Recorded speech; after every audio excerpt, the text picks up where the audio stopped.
দীর্ঘ ১৭ বছর পর ভারতের চ্যাম্পিয়ন হওয়ার মধ্য দিয়ে পর্দা নেমে গেছে এবারের টি-20 বিশ্বকাপের। ২০০৭ সালের পর ২০২৪ সালে এসে টি-20 বিশ্বকাপে আবার চ্যাম্পিয়ন হলো ভারত।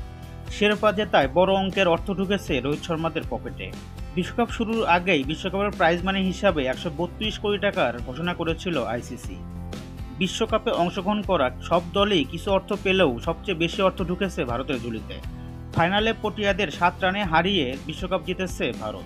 বিশ্বকাপে চ্যাম্পিয়ন হওয়ার সুবাদে ভারত প্রাইজ মানি হিসেবে পেয়েছে বাংলাদেশি টাকায় ২৮ কোটি ৩২ লক্ষ টাকা।